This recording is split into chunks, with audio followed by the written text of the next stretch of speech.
సూర్యుడు కాశీరాక్షి వస్తుంది కాసేటి సూర్యుడు కాశీరాక్షి ఈ భూదేవతలు అత్తవారింటి కాడ ఉంటుంది.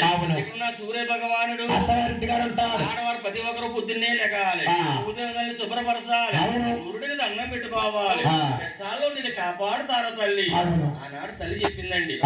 ఇప్పుడు కూడా మనకు తెలిసి తెలియకపోయినా భూదేవతలు శుభ్రపరుస్తారు. అందరూ కూడా ఆడవారికి పుట్టుకలో వచ్చేస్తుంది అనమాట. అదే కాకుండా నీటికి తల్లి పేరు దేవాలి, నీటికి తల్లి ఉన్నో దేవాలి,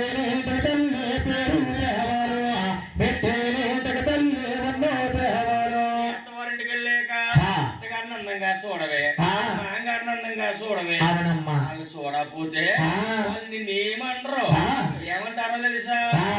నీ అమ్మాలాడిది, మీ బాబా అంటాడు, నీ పెంపకం వాళ్ళాడిది, మా ఐదారు ఈ పిల్ల ఎంత అర్థమైపోతుందో పెడుతుందో నాయన ఆయన వెనకాల తిడతారే. ఈ నోరుకి చడిచి నీ అత్తగారు మాట్లాడతాం, మా గారు మాట్లాడతాం. ఇప్పుడు పిల్లలు కోడలు మాట్లాడిస్తున్నారు అత్తగారినే. భయపడిపోతుంది, రోజులంతా భయపడి సేవ చేస్తుంది తల్లి. కోడలికి ఏం చేస్తాం మరి? ఆలకించాలి, ఆలకించకపోతే ఏమేమైపోతాం. అమ్మ మగరాజు అత్తరుడికి వెళ్తున్నావా, మాట ఆలకించే అని తల్లి దగ్గరకు శిశు దేవతలు అంటున్నారు. ఏమని? కూతురు సాగినప్పుడు ఏడుస్తున్నావు అంటే ఆ తల్లి ఏడుస్తుంది. అమ్మ అత్తరుడికి వెళ్ళిపోతున్నావా, నట్టేంట చిట్టడుగులు ఎవరే చూదారే, బొమ్మలకి పెళ్లిళ్ళు ఎవరో చేస్తారే, బొమ్మలకి పెళ్లిళ్ళు ఎవరో చేస్తారు, కూర్చున్న పువ్వాలో ఎవరుండుతారు, ఈడి బాలలకి బంధువులు ఎవరు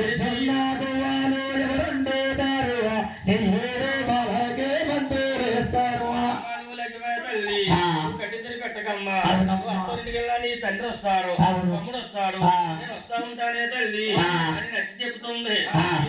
ఊరికి ఇలాంటి ఆడవారు అందరూ వచ్చారు. ఈ తెలివైన ఆడవాళ్ళు ఇక్కడ కూర్చున్న నలుగురు కూడా తెలివైన ఇలాంటి ఆడవాళ్ళు అంటున్నారు. తెలుగు తక్కువ అందరూ వెళ్ళిపోయారు. తెలివైన కాబట్టి భగవంతుడి గురించి చూస్తున్నారు, ఏం చెప్తారని. దానికి అర్థం అమ్మాయి కూర్చుంది అలా వెళ్ళిపోయింది. బాబుడి క్యాంప్ అమ్మాయి ఎదుర్కొన్నారా నువ్వు? మరి తెలివైందే అయితే నాయన. ఎప్పుడైతే మరి మంగాళం తల్లి అంటుంది, ఏడగంటుంది, వచ్చిన వాళ్ళు అంటున్నారు ఊరికినా రావటం లేదు, ఇంట్లో ఏమీ లేదనుకో, పసుపు పొట్టలు కట్టుకు వస్తున్నారు. కలిగి ఉన్నామా రవికలు కొట్ట, అందుకడ కలిగి ఉన్నామా చీర రవికలు కొట్ట. ఈ ఆడవారు వచ్చి అయ్యో మంగాదేవి సేనకి అత్తూరింటికి వెళ్తుందమ్మా అంటే ఒళ్ళు పెట్టి మంగాదేవి మామలైన వారు అంటున్నారు. వెళ్తావా మన వారాలను వెళ్ళుతావా, మా మనవన్నీ అడిగి నన్ను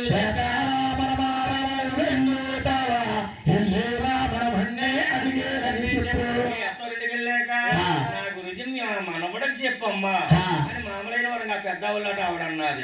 ఈ కింద వాళ్ళ తల్లి అంటుంది, వెళ్తావా కూతురా నువ్వు వెళ్ళుతావా, మా అల్లుల్ని అడిగి నన్ను